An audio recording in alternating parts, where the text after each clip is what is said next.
Wabarakatuh. Chers élèves, cette semaine, on va étudier une nouvelle leçon, c'est la puissance électrique, al-Qudra al-Kahrabaïya.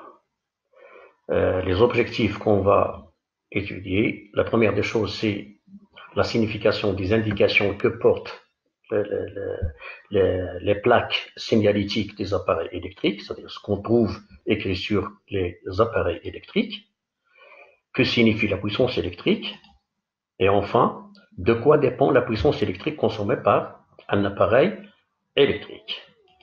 La première des choses, regardons bien. Donc, ici, on a une plaque signalétique de cet appareil qui est le fer à repasser. C'est clair? Donc, on a ici une plaque signalétique. Bien. Ce que nous connaissons jusqu'à maintenant, nous connaissons bien ce symbole, c'est le volt.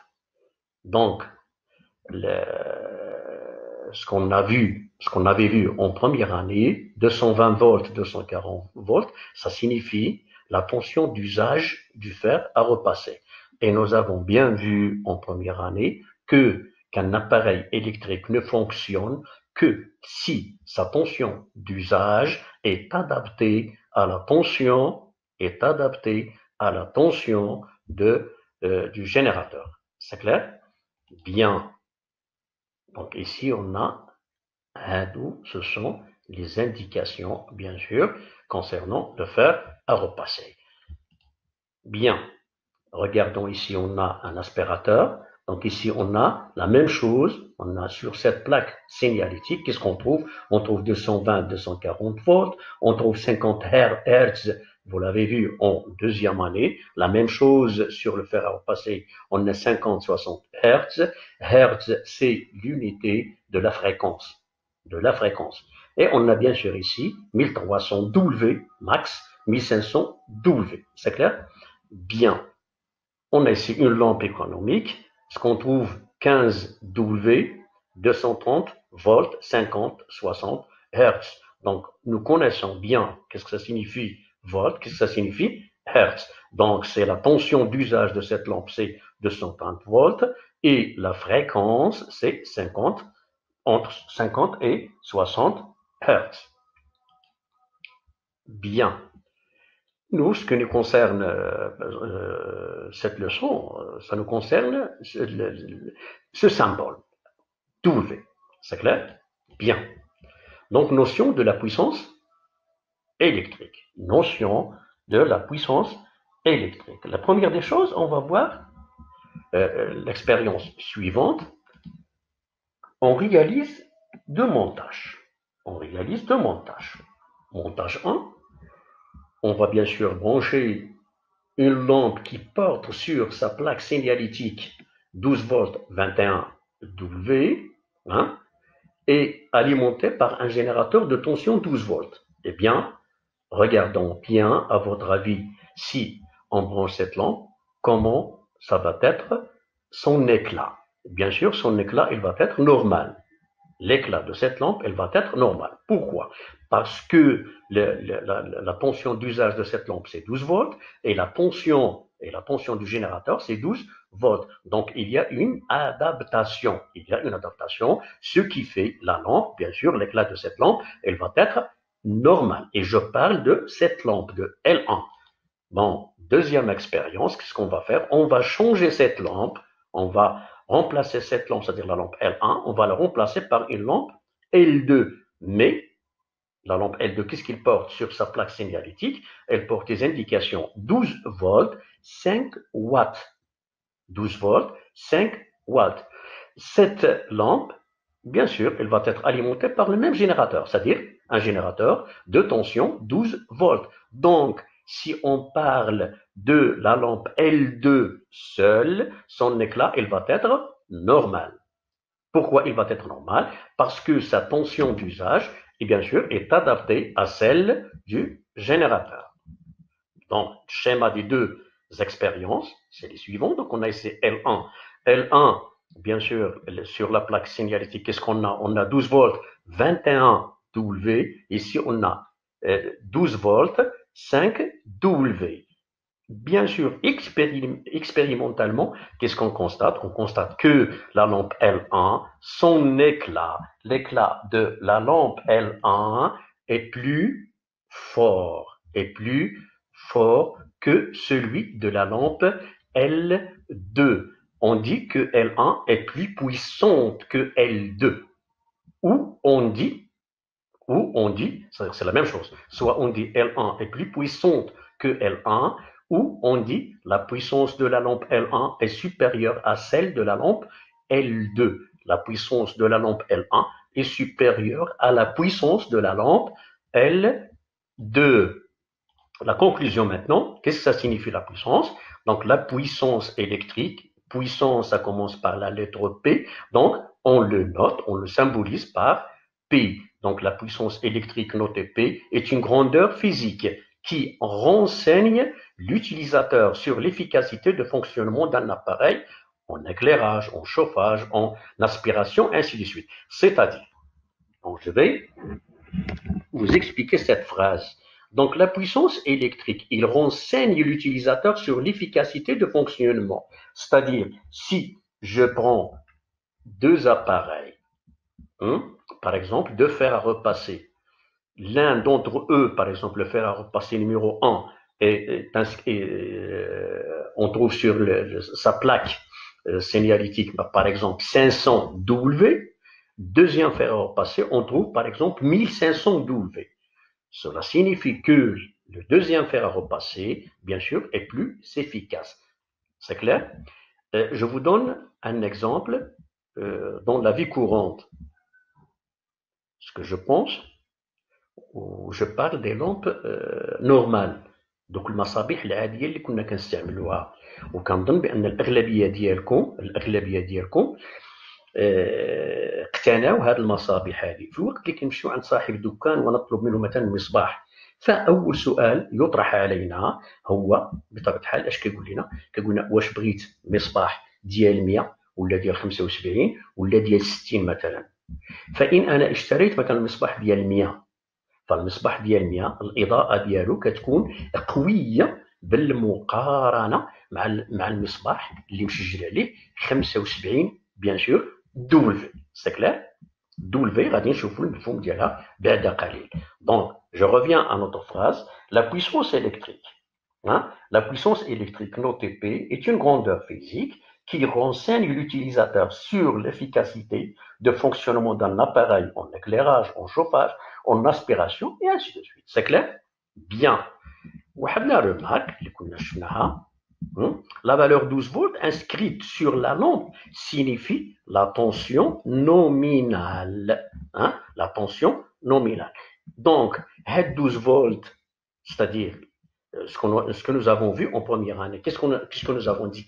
Que si, par exemple, je trouve sur le kilo d'une lampe 6 volts, donc je dois la brancher à un générateur de tension 6 volts. L'adaptation,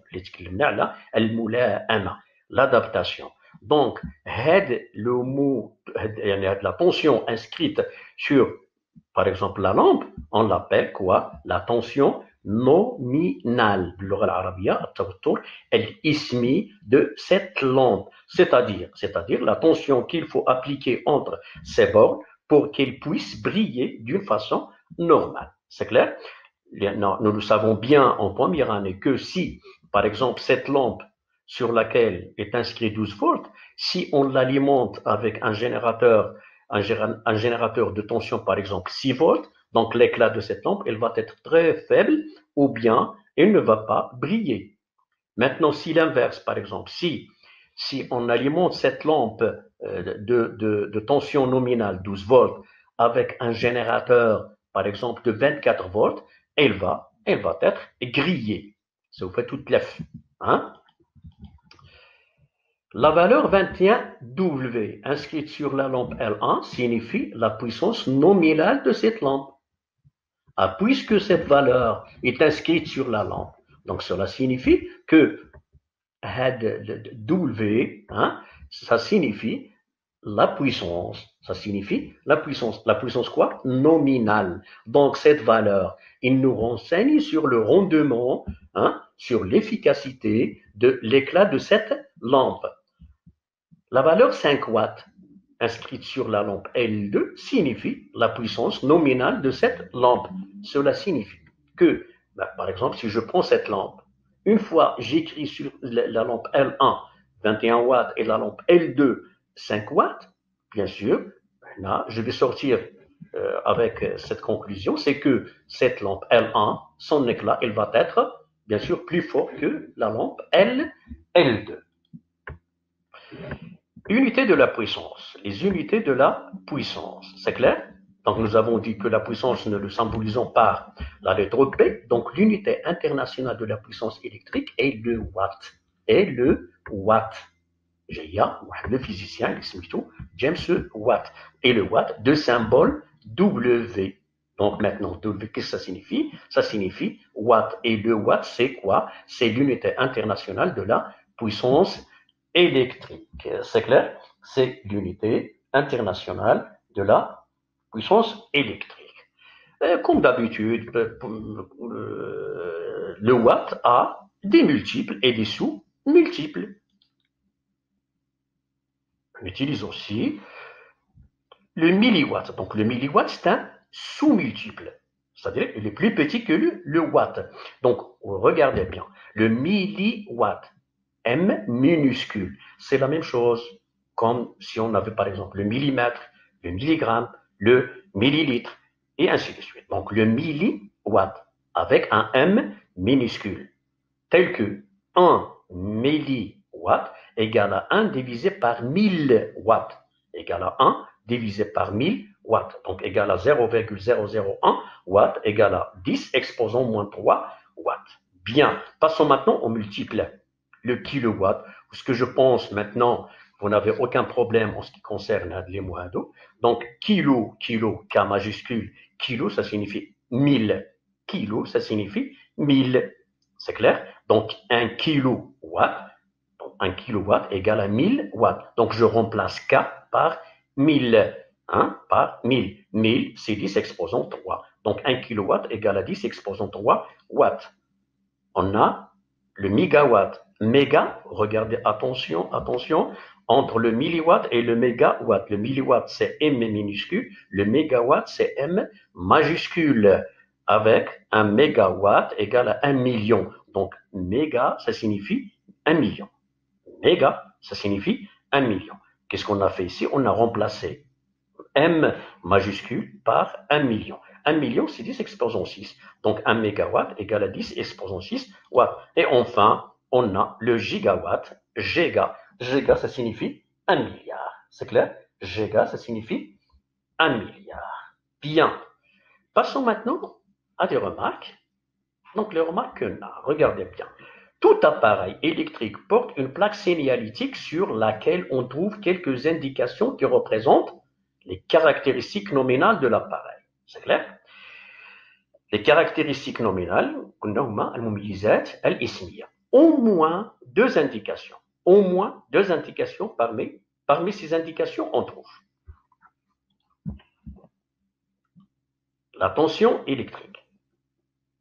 La plupart du temps, on trouve la tension électrique. Donc, la tension électrique nominale, c'est quoi? C'est la tension sous laquelle l'appareil fonctionne d'une façon normale. C'est clair?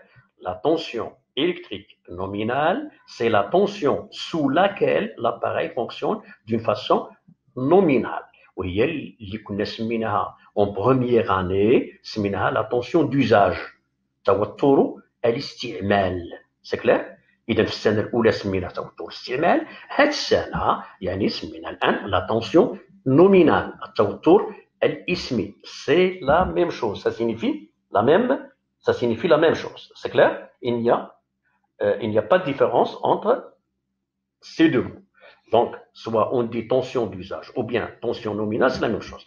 ولكن في هذه السنة هذه كنركزوا على المصطلح التوتر الاسمي. Après, on trouve l'intensité électrique nominale. L'intensité électrique. L'intensité électrique, هي شدة التيار الكهربائي. شدة التيار الكهربائي. L'intensité électrique, son unité c'est quoi? Son unité c'est l'ampère. C'est l'ampère. Parfois, on trouve sur des appareils, on trouve l'intensité électrique. L'intensité qui traverse l'appareil lorsqu'il fonctionne normalement. Il y a l'intensité nominale. Et la même chose, la plupart du temps, qu'est-ce qu'on trouve? On trouve la puissance électrique. في غالب الأحيان اش كنلقاو على هاد الصفائح الوصفية ديال الأجهزة، في غالب الأحيان كنلقاو التوتر الاسمي والقدره الاسميه. في غالب الاحيان كنقول، في بعض الحالات كنلقاو هاد شده التيار الاسميه. سكلير. اذا كنلقاو هادو كاين، وكنلقاو كذلك لا فريكونس. هادو كلهم ce sont des caractéristiques nominales, bien sûr. Bien. Maintenant on va passer. اذا دوك النقاط الثلاثه اللي حددناهم في بدايه الحصه. Qu'est-ce que ça signifie? Les indications inscrites sur la plaque signalétique d'un appareil. Bien sûr, la notion de la puissance électrique. Et maintenant, on va voir de quoi dépend la puissance électrique. D'où expression de la puissance électrique pour un appareil qui fonctionne en courant continu. Hein? Ou ce que je pense, vous savez bien maintenant, le courant continu, puisque on a étudié le courant continu en première année et on a étudié le courant alternatif sinusoïdal en deuxième année. Donc le courant continu, bien sûr, le courant continu est produit par un générateur polarisé, c'est-à-dire un générateur qui a deux pôles différents, un pôle positif et un pôle négatif. C'est clair? Bien. Ce que nous avons vu, la même chose l'année dernière en deuxième année, que le courant continu, si on utilise l'oscilloscope, le courant continu est la valeur du courant continu est constante. La valeur, elle est constante. Bon, l'expérience, qu'est-ce qu'on fait? On fait fonctionner successivement 3 lampes de puissance nominale différentes sous leur tension nominale, puis on mesure l'intensité I du courant qui les traverse et la tension U aux bornes de chaque lampe. Je vais vous expliquer cette phrase à partir du schéma des 3 montages, bien sûr. Donc le montage numéro 1, on a la lampe L1, dont les caractéristiques nominales. Donc on a 6 volts. 6 volts, c'est quoi? C'est la tension nominale de la lampe L1. Et 6 watts, c'est la puissance nominale de la lampe L1. C'est clair? Cette lampe, nous l'avons alimentée par un générateur de tension 6 volts. Ce qui fait cette lampe, son éclat, comment il va être? C'est normal, il va être, il y a adaptation, donc l'éclat de cette lampe, il va être normal. Deuxième schéma, qu'est-ce qu'on a? On a une deuxième lampe qui porte sur sa plaque signalétique 12 volts, 15 watts. Ici, on a la tension du générateur et 12 volts. C'est clair? Donc, si cette lampe, son éclat, comment il va être? Son éclat, il va être normal. L'éclat de la lampe L2, il va être normal. Puisqu'on a ici 12 volts. C'est clair? Troisième schéma, qu'est-ce qu'on a? On a une lampe L3 dont la tension nominale est 12 volts et la puissance nominale est 21 watts. C'est clair? Et la tension, bien sûr, au bord du générateur, c'est 12 volts. Eh bien, si on prend chaque lampe indépendamment, chaque lampe, bien sûr, son éclat, il va être normal. Maintenant, on va comparer l'éclat de ces lampes. Ce que je pense maintenant, nous savons bien que la lampe L2, l'éclat de la lampe L2, elle va être plus fort que celle de la lampe L1. Et l'éclat de la lampe L3, il va être plus fort que celui de la lampe L2. C'est clair?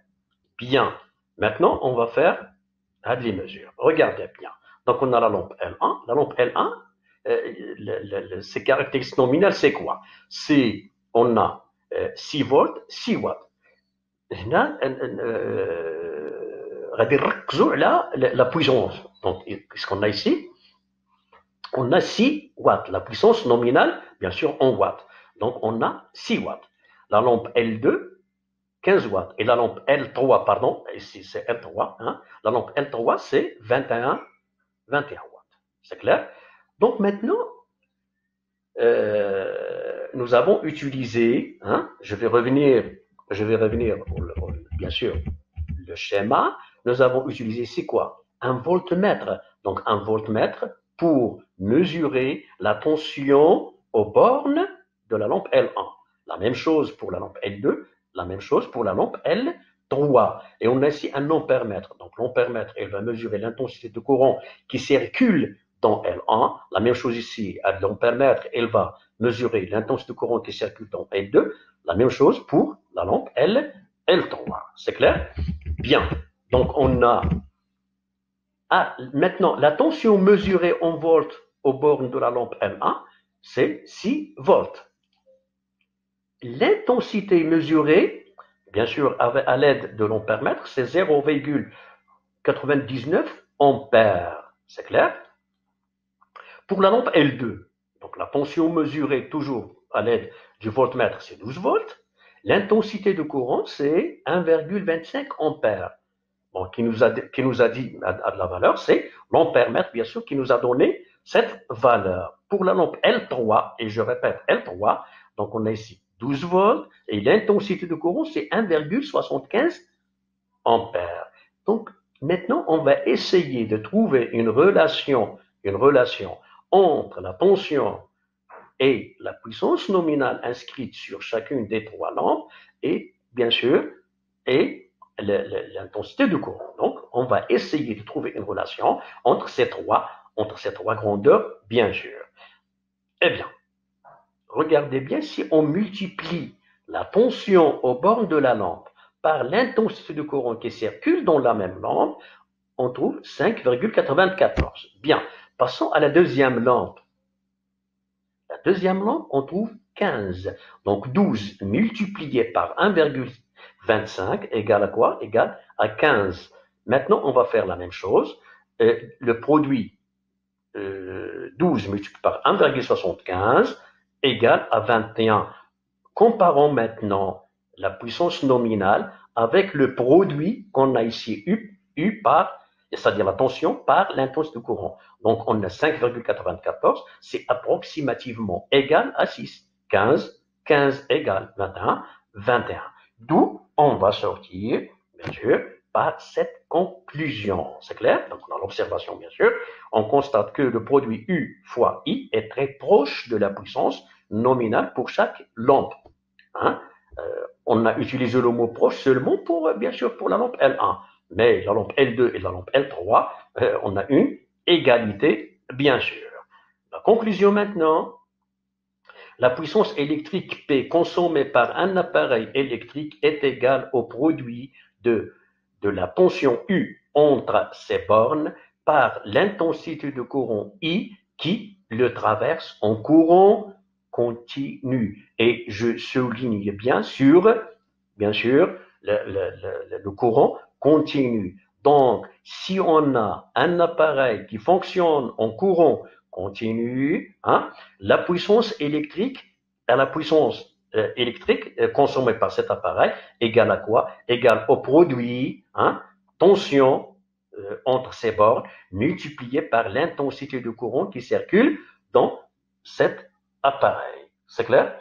Donc, Adilia, c'est la conclusion qu'on a, bien sûr. D'où on a cette relation, hein, P égale, qu'est-ce qu'on a dit? La puissance électrique P consommée par un appareil électrique est égale, donc P égale au produit, quoi? U fois I, donc égale à U multiplié par I, c'est clair? Maintenant, la signification de ces grandeurs, donc P, qu'est-ce que ça signifie P? P, ça signifie la puissance électrique consommée par l'appareil en watts. On a U, c'est la tension, hein, c'est la tension aux bornes de l'appareil en volts. Et enfin, I, c'est l'intensité de courant qui circule dans l'appareil. C'est clair? Donc, c'est la relation, il y a la relation qui nous permet, c'est la relation qui nous permet de calculer la puissance électrique en courant continu. C'est clair. إذا وليداتي غادي نوقفوا عند هذا الحد. شفنا الآن القدرة الكهربائية في التيار الكهربائي المستمر. بطبيعة الحال الأغلبية ديالكم غادي تسائلوا على القدرة الكهربائية في التيار المتناوب الجيبي. إن شاء الله الرحمن الرحيم في الحصة المقبلة غادي نطرق لكم لهذه النقطة هذه. وفقكم الله، وإلى فرصة قادمة بحول الله. الله يرضي عليكم.